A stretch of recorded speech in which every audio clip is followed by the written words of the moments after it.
وَلَقَدْ يَسَّرْنَا الْقُرْآنَ لِلذِّكْرِ فَهَلْ مِن مُدَّكِرٍ۔ یہاں تک عقیدہ سکھایا، اور عقیدہ سکھانے کے بعد پھر اب اگلا حکم جو ہے، اگلی نصیحت جو ہے وہ عمل سے تعلق رکھتی ہے۔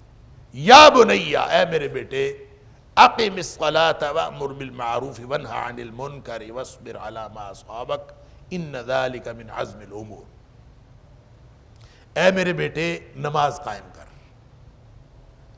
وامر بالمعروف، اور نیکی کا حکم دیا کر، وانھ عن المنکر، اور برائی سے منع کیا کر، واصبر علی ما اصابک، اور تجھے کوئی مصیبت پہنچے تو اس پر صبر کیا کر، ڈٹا رہ۔ ان ذالک من عزم الامور، یہ سارے کام جو ہیں اہمیت کے کاموں میں سے ہیں۔ ان ذالک، بے شک یہ، من عزم الامور، اہمیت کے کاموں میں سے ہیں۔ اب یہ جو اہمیت کے کام، عظیمت کے کام ہم کہتے ہیں، عظیمت کے دو معنی ہوتے ہیں، ایک تو ارادے کی پختگی والے کام عظیمت، اور ایک اہمیت والے کام، دونوں طرح سے کہا جا سکتا ہے، کیونکہ حدیث میں آتا ہے اللہ کے رسول صلی اللہ علیہ وسلم نے فرض کاموں کو بھی عظیمت کے کام کہا، یعنی اہمیت کے اعتبار سے فرض کام۔ صحیح ابن حبان کی ایک روایت ہے، نبی پاک صلی اللہ علیہ وسلم نے فرمایا اللہ پسند کرتا ہے اس بات کو کہ اللہ تعالیٰ کی رخصتیں بھی لی جائیں، جس طرح اللہ تعالیٰ نے رخصتیں دی ہیں اور آسانیاں دی ہیں اس کو لیا جائے۔ اللہ تعالیٰ جس طرح اس کو پسند کرتا ہے، اسی طرح کما یحب ان تؤتى عزائمہ، جس طرح اللہ تعالیٰ فرائض کو پسند کرتا ہے نا کہ فرائض کے اوپر عمل کیا جائے، اسی طرح رخصتوں کو حاصل کرنے پر بھی اللہ تعالیٰ اس کو پسند کرتا۔ بندے کو رخصت ملی ہوئی ہو اور آدمی کہے کہ میں نے تو نہیں کرنا، یہ خاص طور پہ یہ جو قصر نماز ہے نا، سفر کی نماز، اکثر لوگ ہم تو پوری پڑھیں گے، کیا فرق پڑتا۔ نبی کریم صلی اللہ علیہ وسلم سے صحابہ کرام نے پوچھا تھا کہ اللہ کے رسول صلی اللہ علیہ وسلم، حالت خوف میں ہمیں قصر نماز کا حکم ہوا تھا، اب خوف ختم ہو گیا ہے، تو کیا اب بھی ہم قصر نماز کیا کریں سفر میں؟ نبی کریم صلی اللہ علیہ وسلم نے فرمایا اللہ کا صدقہ ہے، اللہ نے تمہارے اوپر صدقہ کیا ہے تو اس کو قبول کرو، یہ اللہ کی طرف سے تحفہ ہے، ہدیہ ہے، صدقہ ہے، تو اس کو قبول کرو۔ لیکن ہم نہیں قبول کرتے، ہم کہتے ہیں نہیں کوئی۔ تو اللہ تعالیٰ، اللہ کے رسول صلی اللہ علیہ وسلم نے فرمایا جس طرح اللہ تعالیٰ فرائض کو اور فرائض پر عمل کرنا پسند کرتا ہے، اسی طرح اللہ تعالیٰ رخصتوں پر عمل کرنا بھی پسند کرتا ہے۔ جو شخص اللہ کی رخصتوں پر عمل کرتا ہے، یہ بھی عاجزی ہے نا، انسان عاجزی کا اظہار کرتا ہے کہ اللہ تو نے رخصت دی ہے، میں اس کو استعمال کر رہا ہوں۔ تو اللہ کی رخصتوں کو استعمال کرنا وہ ایسے ہی اللہ کو پسند ہے جیسے اللہ کو فرائض پر عمل کرنا اور عظیمت کے کام کرنا اللہ کو پسند ہے۔ تو یہاں عظیمت، عزائمہ کما یحب ان تؤتى عزائمہ، یہ جو الفاظ ہیں عزائم، یہاں پہ عزائم فرائض کو کہا گیا، اہمیت کے کاموں کو، تو اس کا مطلب یہ ہے کہ اہم کام۔ دوسرا معنی ہے عزم و ہمت کے کام۔ عزم کا معنی ہوتا ہے ارادہ، من عزم الامور، یہ عظیمت کے کاموں میں سے ہے، ارادے کی پختگی والے، ڈٹرمینیشن والے کام۔ اللہ اکبر، کون سے کام؟ یہ جو پیچھے بتائے گئے۔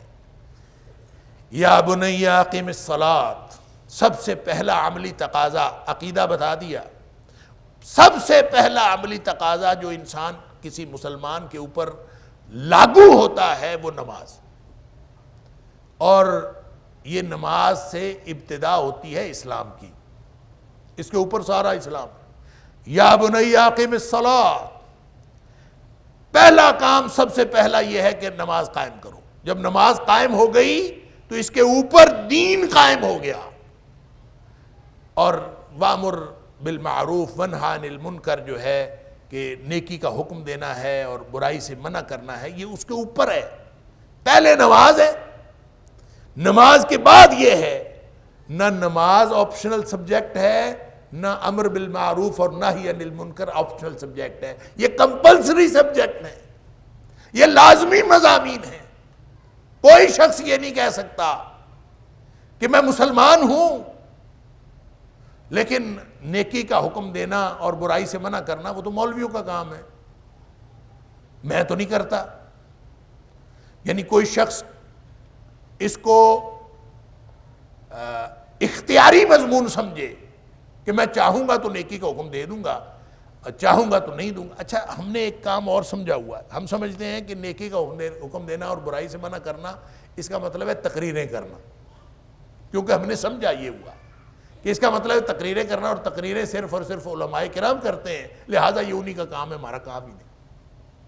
ہم نے اس کو آپشنل سبجیکٹ سمجھا ہوا ہے کہ جس نے کرنا ہے وہ مولوی بن جائے اور جس نے نہیں کرنا وہ نہ مولوی بنے، اور ہم یہ سمجھتے ہیں کہ شاید اس طرح سے زندگی گزر جائے گی۔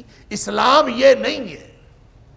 عقیدہ توحید کے بعد جو سب سے پہلا عملی تقاضا انسان کے اوپر لاگو ہوتا ہے بطور مسلمان وہ نماز ہے، اور نماز کو قائم کرنے کے بعد پھر جو زندگی ساری کی ساری زندگی وہ امر بالمعروف اور نہی عن المنکر کے اندر گزرنی چاہیے۔ یہ ہے کمپلسری سبجیکٹ۔ امر بالمعروف اور نہی عن المنکر کیا ہے؟ وہ نیکی کا حکم دینا اور برائی سے منع کرنا ہے۔ یعنی ہر لمحہ، وہ ہو سکتا ہے آپ زبان سے کر رہے ہو سکتا ہے آپ کو دیکھ کر لوگ نیکی کی طرف آ رہے ہو سکتا ہے آپ کو دیکھ کر لوگ برائی سے بچ رہے ہو، یعنی ضروری نہیں، یا پھر آپ کوئی کام کر رہے ہو، آپ کے کام کو دیکھ کر لوگ ترغیب پکڑ رہے ہو، کوئی بھی بات ہو سکتی ہے۔ لہٰذا سب سے بڑی چیز، جو سب سے بڑی، جو یوں کہہ لیجئے جو طاقتور چیز ہے، جس میں سب سے زیادہ اسٹرینتھ ہے، جو سب سے زیادہ طاقتور چیز ہے، جس سے لوگ لوگوں سے انسپائر ہوتے ہیں اور لوگ لوگوں کو دیکھ کر انسپریشن لیتے ہیں اور کسی کام کی طرف راغب ہوتے ہیں، وہ سب سے مضبوط چیز جو ہے وہ کردار اور عمل، تقریریں نہیں ہیں۔ تقریریں کرنا یہ نیکی کا حکم دینا اور برائی سے منع کرنا ہے، لیکن اس کے اندر اتنی طاقت نہیں ہے جتنی طاقت کردار کے اندر ہے، کہ کسی کو دیکھ کر اللہ یاد آ جائے۔ سب سے بڑی دعوت یہ ہے، اور یہ دعوت اللہ کا کام جو ہے، نیکی کا حکم دینا اور برائی سے منع کرنا، یہ دعوت اللہ کا کام ہے، اور یہ آپشنل نہیں ہے، یہ لازمی کام ہے، ہر شخص کو کرنا ہے، اور ہر شخص جس کیفیت میں بھی، جس حیثیت میں بھی زندگی گزار رہا ہے، یا وہ خود نیکی کا حکم دے رہا ہے یا دوسروں کے حکم سے متاثر ہو رہا ہے، یا خود وہ برائی سے منع کر رہا ہے یا وہ خود برائی کے کاموں میں ملوث ہو رہا ہے، کوئی نہ کوئی عمل ہر وقت جاری ہوتا ہے۔ اور اس کو آپ یوں سمجھ لیجئے کہ جو داعی ہوتا ہے، یا تو وہ داعی ہے، لوگوں کو دعوت دے رہا ہے، نیکی کا حکم دے رہا ہے، برائی سے منع کر رہا ہے، اور اگر وہ ایسا کام نہیں کر رہا تو وہ دوسروں کی دعوت سے متاثر ہو رہا ہے۔ لہٰذا یہ عمل معاشرے کے اندر ہر وقت جاری رہتا ہے۔ ہو سکتا ہے کہ کوئی شخص داعی ہو، یعنی جس کو دیکھ کر لوگ انسپریشن لے رہے ہیں، وہ داعی ہے۔ والدین کو دیکھ کر بچے جو ہیں وہ اثر پکڑتے ہیں، استاد کو دیکھ کر شاگرد اثر پکڑتے ہیں، کسی بڑے آدمی کو دیکھ کر چھوٹے لوگ جو ہیں اثر پکڑتے ہیں۔ یہ ہر وقت ہوتا رہتا ہے۔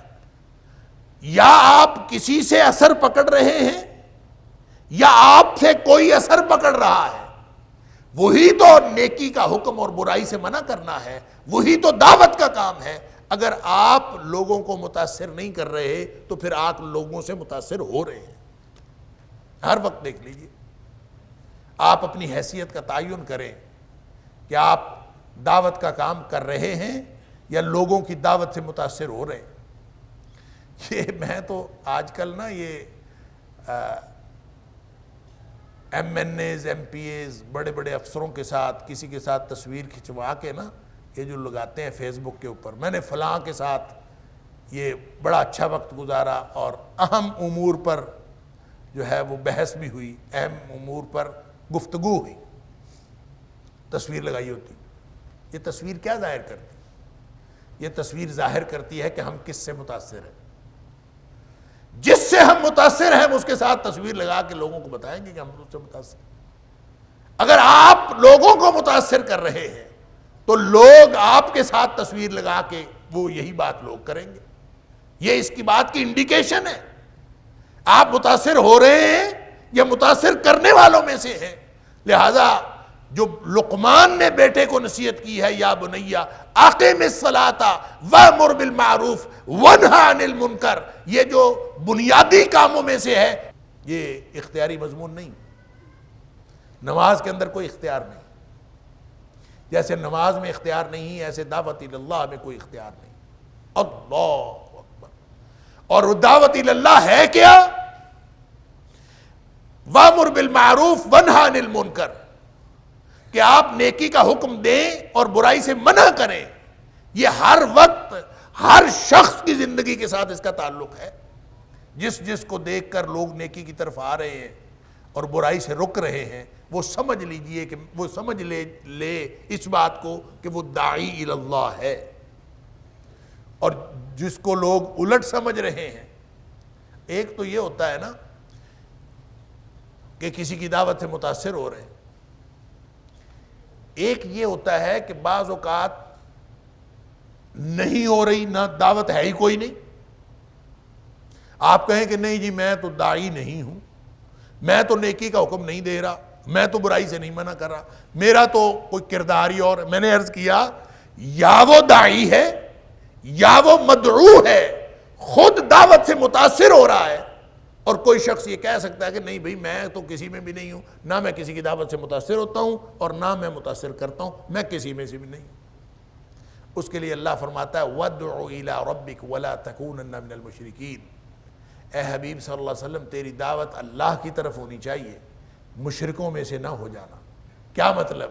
جو لوگوں کو متاثر اللہ کی طرف نہیں کر رہا ہوتا، نیکی کا حکم نہیں دے رہا ہوتا یا برائی سے منع نہیں کر رہا ہوتا، اس کا پھر کردار یہ ہوتا ہے کہ وہ برائی کی طرف بلا رہا ہوتا ہے، نیکی سے منع کر رہا ہوتا ہے۔ یہ آٹومیٹیکلی ہو رہا ہوتا ہے۔ لہذا جس کی دعوت اللہ کی طرف نہیں ہے اس کی لازماً دعوت الی غیر اللہ ہے، وہ غیر اللہ کی طرف دعوت دے رہا ہوتا ہے۔ وَلَقَدْ يَسَّرْنَا الْقُرْآنَ لِلذِّكْرِ فَهَلْ مِن مُدَّكِرٍ وَلَقَدْ يَسَّرْنَا الْقُرْآنَ لِلذِّكْرِ فَهَلْ مِن مُدَّكِرٍ۔ لہذا یا بنی اقم الصلاۃ، بیٹے نماز بھی پڑھنی ہے اور اگلا لازمی فریضہ بھی سر انجام دینا ہے کہ لوگوں کو نیکی کا حکم دینا ہے، برائی سے منع کرنا ہے۔ کیا مطلب؟ کہ لوگ تجھے دیکھیں تو ان کو نیکی کی طرف رغبت ہو، لوگ تجھے دیکھیں تو برائی سے رک جائیں۔ میرا کردار ایسا ہونا چاہیے، یہ لازمی سبجیکٹ۔ جیسے نماز فرض ہے ایسے نیکی کا حکم دینا اور برائی سے منع کرنا فرض ہے، اس کے علاوہ کوئی آپشن ہی نہیں۔ یہ انفرادی طور پر کوئی شخص، کوئی فرد اس فریضے سے کوتاہی کرے تو شاید اس کی معافی ہو جائے۔ اللہ اکبر۔ جیسے اقبال کہتا ہے فطرت افراد سے اغماض بھی کر لیتی ہے لیکن کرتی نہیں ملت کے گناہوں کو کبھی معاف۔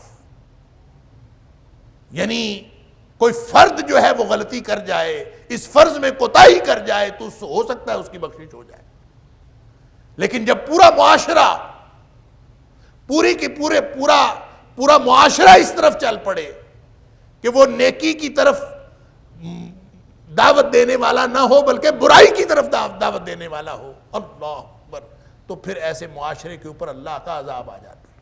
اللہ اکبر۔ وَأْمُرْ بِالْمَعْرُوفِ وَانْهَ عَنِ الْمُنْكَرِ، نبی اکرم صلی اللہ علیہ وسلم نے فرمایا لا تأمرن بالمعروف ولا تنہون عن المنکر. لوگوں یاد رکھو یہ لازمی مضمون ہے. ہر صورت میں تمہیں اجتماعی طور پر ایسا معاشرہ بنانا ہوگا جو نیکی کا حکم دینے والا ہو. معاشرے میں نیکی کو رغبت ہو, نیکی کی طرف ترغیب ہو. وَلَا تَنْهَوْنَ عَنِ الْمُنْكَرِ. ہر صورت میں معاشرہ ایسا ہونا چاہیے کہ لوگ برائی سے رکیں. آپ بتائیں ہمارا معاشرہ ایسا ہے کہ معاشرے کو دیکھ کر انسان کو نیکی کی طرف ترغیب ہو اور انسان جو ہے برائی سے رکے؟ ایسا ہے؟ ہمارا معاشرہ تو برائی کی طرف ترغیب دیتا ہے. نیکی سے انسان, نیکی کرنے والے چھپتے پھرتے ہیں, برائی کرنے والے دھڑلے کے ساتھ کر رہے ہیں. یہ کیا معاشرہ؟ لہذا وہ جو لازمی مضمون تھا اس کے بارے میں اللہ فرماتا ہے, اللہ کے رسول صلی اللہ علیہ وسلم نے فرمایا, جو یہاں اللہ فرماتا ہے یا بنی اقیم الصلاۃ وامر بالمعروف وانہی عن المنکر, اے بیٹے نماز بھی قائم کرنی ہے, نیکی کا حکم بھی دینا ہے, برائی سے منع بھی کرنا ہے. تو میں نے عرض کیا کہ افراد کے گناہوں سے تو شاید اغماض ہو جائے, جو معاشرہ ایسا ہو جائے جہاں نیکی کی طرف رغبت نہ ہو, برائی کی طرف رغبت ہو, الٹ ہو جائے, تو اس کے اوپر پھر اللہ کا عذاب آ جاتا ہے. نبی اکرم صلی اللہ علیہ وسلم نے فرمایا لَتَأْمُرُنَّ بِالْمَعْرُوفِ وَلَتَنْهُونَ عَنِ الْمُنْكَرِ أَوْ لَيُوشِكَنَّ اللَّهُ, کہ ہو سکتا ہے کہ پھر اللہ کی طرف سے تمہارے اوپر عذاب آ جائے. اگر عذاب آ گیا تو پھر کیا ہوگا؟ فرمایا اس کی نشانی یہ ہوگی ثُمَّ تَدْعُونَهُ فَلَا يُسْتَجَابُ لَكُمْ, پھر تم اللہ سے دعائیں کرو گے, تمہاری دعائیں بھی قبول نہیں. ہم جو کہتے ہیں دعائیں کہاں جا رہی ہیں, اللہ اکبر, تو وہ دعائیں کہاں جا رہی ہیں؟ وہ ہمارا معاشرہ ہی اس قابل نہیں ہے, ہم بنیادی کوالیفیکیشن ہی نہیں رکھتے کہ ہماری دعائیں قبول ہوں. اور ایک روایت میں آتا ہے کہ ایسا معاملہ ہو جائے لَتَأْمُرُنَّ بِالْمَعْرُوفِ وَلَتَنْهُونَ عَنِ الْمُنْكَرِ, تمہیں لازماً نیکی کا حکم دینا پڑے گا, برائی سے منع کرنا پڑے گا, وگرنہ اللہ کی طرف سے عذاب آ جائے گا. ثُمَّ يَدْعُونَ خِيَارُكُمْ, پھر جو تمہارے نیک لوگ مسجدوں میں بیٹھے تہجد گزار وہ بھی دعائیں کریں گے, فَلَا يُسْتَجَابُ لَهُمْ, ان کی دعائیں بھی قبول نہیں ہوں گی. یعنی یہ ہے عذاب کی کیفیت, اللہ تعالیٰ معاف فرمائے. لہذا یا بنی اقیم الصلاۃ, سب سے پہلا جو فریضہ جو ہر شخص پر, ہر فرد پر بطور مسلمان عائد ہوتا ہے, عملی فریضہ, عقیدے کے بعد سب سے پہلی بات ہے نماز. نماز قائم ہو گئی تو انشاءاللہ دین کی بنیاد بن گئی, باقی سارا دین اوپر ہے. پھر نیکی کا حکم دینا ہے, پھر برائی سے منع کرنا ہے. لیکن یہ کام اتنا مشکل ہے کہ فرمایا وَاصْبِرْ عَلَى مَا أَصَابَكَ, اور تمہیں جو مصیبتیں پہنچیں تو اس پر صبر کرو. اس کا مطلب یہ ہے کہ نیکی کا حکم دینے والے اور برائی سے منع کرنے والے ہو نہیں سکتا کہ ان کا سامنا مصیبتوں سے نہ ہو. یہ شہادت گہے الفت میں قدم رکھنا ہے. لوگ آسان سمجھتے ہیں مسلمان ہونا. یہ کیسے ممکن ہے کہ بندہ مسلمان ہو اور پھر وہ نیکی کا حکم دے رہا ہو اور برائی سے منع کر رہا ہو, اور اس کے دنیا اور ظاہری اور باطنی اور انسانی شیطان اور جنوں کے شیاطین, دنیا کائنات کے سارے شیاطین ہر طرح کے, وہ منہ کھولے اس کے اوپر جھپٹ نہ پڑے, یہ کبھی ہو نہیں سکتا. لہذا جو دین کا کام کرے گا نا, ساری دنیا کے شیاطین جو ہے وہ اس کے دشمن بن جائیں, اس کے دشمن بھی بنیں گے, اس کے اوپر حملہ آور بھی ہوں گے. اور اس کا کام یہ ہے کہ وَاصْبِرْ عَلَى مَا أَصَابَكَ. اب جو بھی مصیبت, اب تم نے مسلمانی قبول کی ہے, کلمہ شہادت پڑھا ہے, اللہ کے دین کی طرف آئے ہو, شرک چھوڑ کر توحید قبول کی ہے, تو اب اس دین کا تقاضا یہ ہے کہ وَاصْبِرْ عَلَى مَا أَصَابَكَ. اب جو مصیبتیں بھی ہوں گی اس کے اوپر ڈٹے رہو اور اس کے اوپر صبر کرو. اور صبر کا معنی پہلے بھی کئی دفعہ عرض کیا جا چکا, صبر کا معنی اپنے آپ کو روک لینا ہوتا ہے. مرادی معنی ڈٹے رہنا، اور صبر کا معنی ہوتا ہے روک لینا۔ شریعت کی اصطلاح میں ہر اس چیز سے اپنے آپ کو روک لینا جو انسان کو کسی بھی سچویشن میں فطری رد عمل پیدا ہوتا ہے، لیکن اس کو اس لیے روک لینا کہ اللہ اور اس کے رسول صلی اللہ علیہ وسلم کا یہ حکم نہیں، یہ صبر ہے۔ لہٰذا آپ نے کوئی نیکی کرنی ہے، وہ صبر کے بغیر نہیں ہو سکتی، ڈٹنے کے بغیر نہیں ہو سکتی۔ گناہ سے بچنا ہے، وہ صبر کے بغیر نہیں ہو سکتا، اور مصیبتوں کا مقابلہ کرنا ہے، صبر کے بغیر نہیں ہو سکتا۔ اسی لیے علماء کرام نے صبر کی 3 قسمیں کی ہیں: صبر علی الطاعات، صبر علی المعصیات، اور صبر علی المصیبات، کہ نیکی کا کام کرنے میں صبر، الصبر فی الطاعات، نیکی کے کام کرنے میں صبر کرنا، والصبر علی المعصیات، گناہ چھوڑنے میں صبر کرنا، والصبر علی المصیبات، اور مصیبتیں اور مصیبتوں کا مقابلہ کرنے میں صبر کرنا۔ یہ ڈٹے رہنا، یہ صبر ہے۔ اور فرمایا کہ جب آپ نے 3 سٹیپ ہیں اور ان 3 سٹیپس کو اپنی پوری زندگی کے اوپر لاگو کر لو، نماز ہے، دعوت اللہ ہے، اور مصیبتوں پر صبر ہے، یہ پورے دین کا خلاصہ ہے اور پوری زندگی کا خلاصہ۔ ان ذالک من عزم الامور۔ اب آپ سمجھیے جو میں نے عرض کیا تھا کہ ان ذالک من عزم الامور، کون سے کام عظیمت والے ہیں؟ یہ والے کام، یہ ایسے ہوتا نہیں ہے، بڑا مشکل کام۔ عزم الامور کا معنی دونوں مفاہیم جو میں نے بتائے ہیں، اس کو ذہن میں رکھیے۔ ایک تو فرض کاموں میں سے ہیں، یہ آپشنل نہیں ہے، جیسے نبی پاک صلی اللہ علیہ وسلم کی حدیث میں نے آپ کے سامنے رکھی کہ جس طرح اللہ تعالیٰ فرائض کو پسند کرتا ہے، اسی طرح اللہ تعالیٰ رخصتیں لینے کو بھی پسند کرتا ہے۔ تو وہاں کما یحب ان تؤتى عزائمہ، تو چونکہ عزائم کا لفظ ہے وہاں پہ، تو اس کا مطلب یہ ہے کہ عظیم، اہم اور فرض کام جو ہے اس سے مراد لیے۔ اور دوسرا اس کا معنی ہوتا ہے، عزم کا معنی ہوتا ہے ارادہ، پختہ، پختگی کے، جو انسان ڈٹ کے پختہ ارادے کے ساتھ کرے عظیمت کے کام، جس سے پیچھے نہ ہٹے۔ عزم و ہمت کے کاموں میں سے ہے، یہ عام آدمی کا کام نہیں ہے، یہ عزم و ہمت کے کاموں میں سے ہے۔ لہٰذا فرض کام بھی ہے اور عزم و ہمت کے کام بھی ہیں، یہ کرنا پڑے گا۔ وَلَا تُصَعِّرْ خَدَّكَ لِلنَّاسِ وَلَا تَمْشِ فِي الْأَرْضِ مَرَحًا۔ اللہ اکبر۔ یہ تو گویا اس آیت میں جو ہم نے ابھی مکمل کی، آیت نمبر 17، اس میں گویا جو اللہ تعالیٰ نے 3 باتیں فرمائی ہیں، یہ شرعی احکام ہیں۔ پہلے عقیدہ، پھر احکام۔ احکام کا خلاصہ ہے، نماز ہے، ساری عبادات کی یہ ابتدا ہے اور ساری عبادات کا استعارہ ہے، اور دعوت اللہ اور پوری زندگی کا جو منہج ہے اور زندگی کا جو طریقہ ہے، اس کا خلاصہ ہے وَأْمُرْ بِالْمَعْرُوفِ وَانْهَ عَنِ الْمُنْكَرِ۔ پھر جب ٹکراؤ پیدا ہوگا تو ہر طرح کی مصیبتوں پر ڈٹے رہنا ہے، وَاصْبِرْ عَلَىٰ مَا أَصَابَكَ، یہ خلاصہ ہے پوری زندگی کا۔ لہٰذا یہ احکام کا خلاصہ ہو گیا، ان ذالک من عزم الامور۔ اب آگے آداب بتائے ہیں، آداب و اخلاق بتائے، یا معاملات کہہ لیجئے۔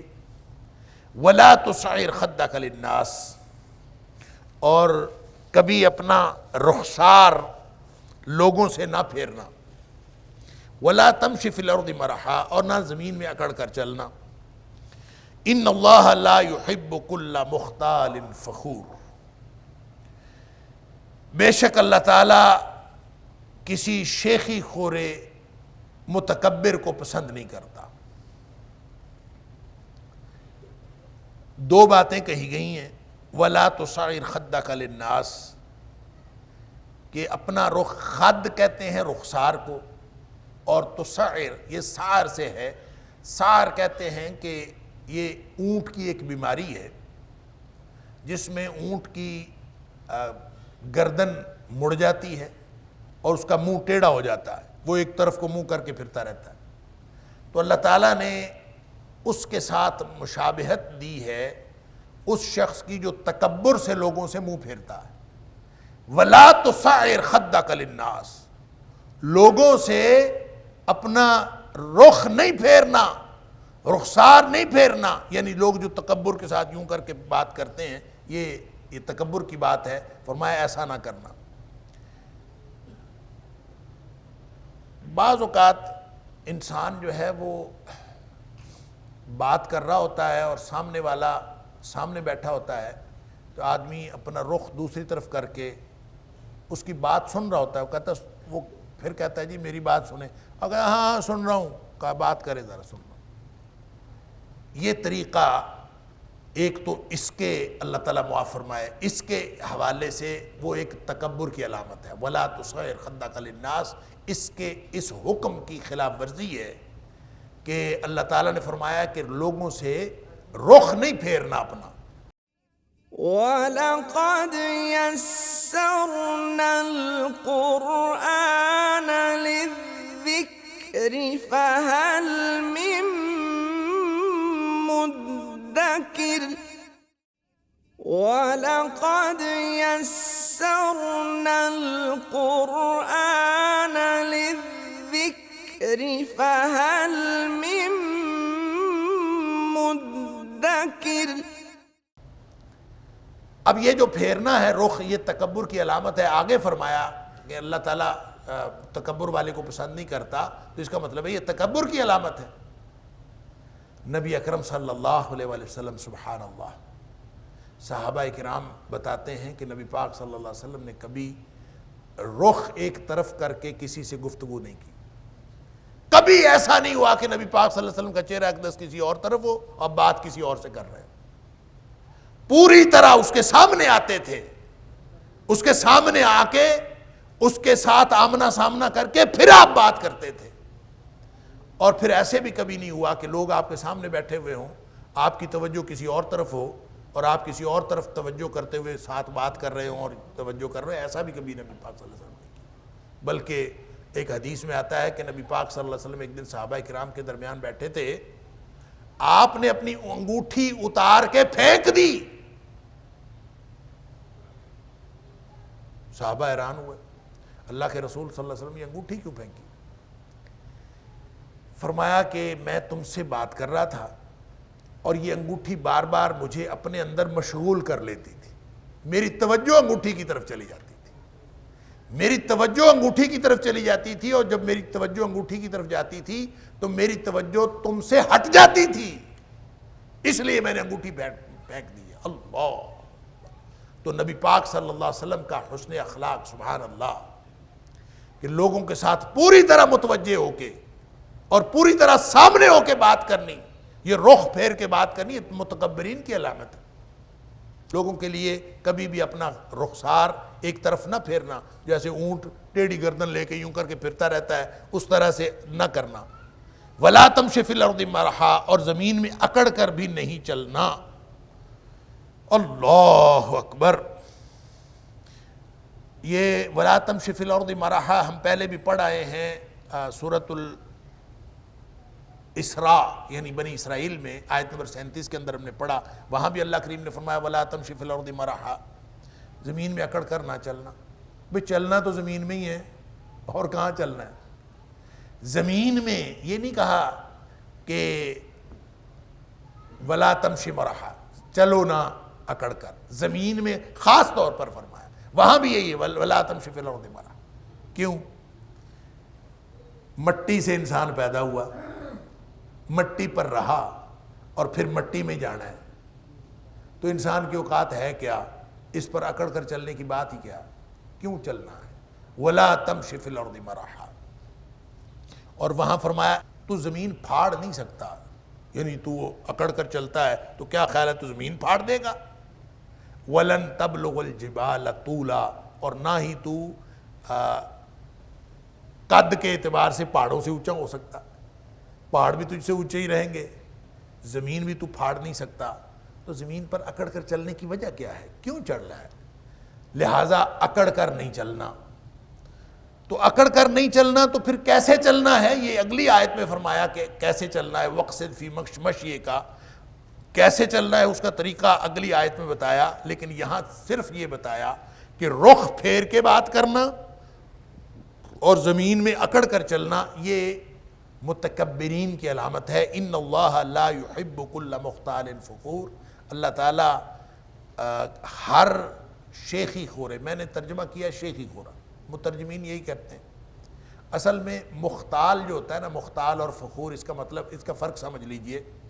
ویسے تو سورہ نساء کی آیت نمبر 36 کے اندر یہ بات ہو گئی، وہاں بھی یہی مختال فخور کا ذکر ہوا ہے۔ مختال اس کا جو روٹ ورڈ ہے، اس کا جو مادہ ہے وہ خیال ہے۔ مختال خیل سے ہے۔ خیال کا مطلب یہ ہوتا ہے، مختال ہر وہ شخص ہوتا ہے جو خیال ہی خیال میں اپنے آپ کو بڑا سمجھے،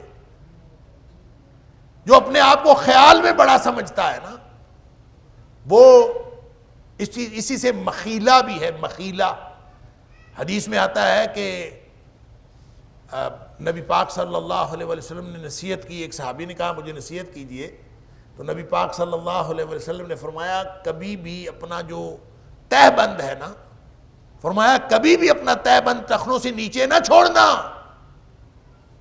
اس سے بچنا۔ کیوں؟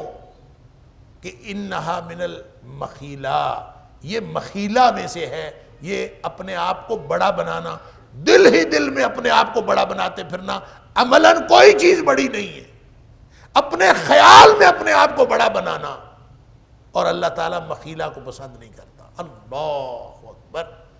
تو یہ جو مختال ہوتا ہے، یہ اچھا بعض مفسرین نے بڑا زبردست ترجمہ کیا ہے، وہ کہتے ہیں مختال بھی تکبر کرنے والا ہوتا ہے اور فخور بھی تکبر کرنے والا ہوتا ہے۔ فرق یہ ہے کہ جو خرچ کرنے سے پہلے ہی تکبر میں مبتلا ہو وہ مختال ہوتا ہے، اور جو خرچ کرنے کے بعد تکبر میں مبتلا ہوتا ہے وہ فخور ہوتا ہے۔ اب ظاہر ہے پہلے سے مراد یہ ہے کہ کیا کچھ نہیں، کیا کرایا کچھ نہیں، خیال ہی خیال میں بڑا بنا پھرنا، اس لیے اس کا ترجمہ اکثر مترجمین نے کیا ہے شیخی خورا، ایسے شیخی بگاڑتا پھرتا مختال۔ اللہ اکبر۔ ایک تو تکبر وہ ہوتا ہے نا جس کے پلے کچھ ہوتا ہے، جس نے کوئی کام کیا ہے، لوگوں پہ پیسے خرچ کیے ہیں، کوئی کچھ کیا ہے، چلے وہ تو تکبر کرے، وہ فخور ہے، وہ بھی اللہ کو پسند نہیں۔ اور ایک یہ ہے کہ اس کے پلے کچھ نہیں، اللہ تعالیٰ معاف فرمائے۔ فرعون جو ہے اس کے پاس تو بہت کچھ تھا نا، تو وہ تکبر میں مبتلا ہو گیا۔ ہمارے ہاں تو ریڑی والے بھی بعض مختال ہوتے ہیں، یعنی تکبر ہے بس، اور تکبر لے کے بیٹھے ہوتے ہیں۔ اور کیا ہے تکبر؟ اس کی نبی پاک صلی اللہ علیہ وسلم نے الگ سے ایک ڈیفینیشن بتائی، بطر الحق وغمط الناس، یہ حق کا انکار کرنا اور لوگوں کو حقیر سمجھنا، یہ تکبر ہوتا ہے۔ لہٰذا اگر کوئی کسی بنیاد پر اور کسی اپنے پاس دولت یا اقتدار یا کسی چیز کی بنیاد پر کوئی چیز تکبر کرے، کسی چیز کے بارے میں اپنے آپ کو بڑا سمجھے، تو وہ فخور ہے۔ اور جو بغیر کسی بنیاد کے، ابھی کچھ بھی ہاتھ میں نہیں ہے اور بغیر کسی بنیاد کے اپنے آپ کو بڑا سمجھتا پھرتا ہے، تو وہ مختال ہے۔ تو فرمایا کہ اللہ تعالیٰ مختال کو بھی پسند نہیں کرتا، فخور کو بھی پسند نہیں کرتا۔ اور یہ جو اکڑ کر چلنا ہے نا، یہ دونوں ہو سکتے ہیں، مختال بھی اکڑ کر چلتا ہے، فخور بھی اکڑ کر چلتا ہے۔ اور اسی طرح جو اپنے آپ کو ایسے خام خواہ بڑا سمجھ رہا ہوتا ہے، وہ بھی بعض اوقات منہ پھیر کے لوگوں سے بات کرتا ہے۔ اس کا تعلق چھوٹے یا بڑے عہدے کے ساتھ نہیں ہوتا، مختال تو ہر شخص ہو سکتا ہے جو اپنے خیال میں اپنے آپ کو بڑا سمجھتا ہے بس، اور اپنے آپ کو جب بڑا سمجھ لیا تو پھر چاہے وہ لوگوں سے منہ موڑ کے بات کرے، رخ موڑ کے بات کرے۔ اور آپ دیکھتے ہیں کہ بہت سارے لوگ جو ہیں وہ بات کرتے ہوئے لوگوں سے ٹھیک طرح بات نہیں کرتے، چاہے وہ چھوٹے عہدے پر ہوں، چاہے چھوٹی کرسی پہ بیٹھے ہوئے ہوں، چاہے وہ ان کا انتہائی ادنا، چاہے وہ ریڑھی والا ہو، اگر وہ رخ موڑ کے بات کرتا ہے اور لوگوں کو حقیر سمجھتا ہے اور حق بات کی طرف توجہ نہیں دیتا، تو اس کا مطلب یہ ہے کہ وہ تو مختال ہے۔ اور اگر کسی کے پاس کچھ ہے تو پھر وہ فخور ہے۔ دونوں صورتوں میں اللہ تعالیٰ نے فرمایا کہ نہ تو لوگوں سے رخ موڑنا ہے تکبر کی وجہ سے، اور نہ ہی اکڑ کر چلنا ہے زمین میں۔ تو پھر چلنا کیسے ہے؟ فرمایا وقصد فی مشیک، اپنی چال کے اندر میانہ روی پیدا کرنی، اپنی چال میں نرمی پیدا کرنی ہے۔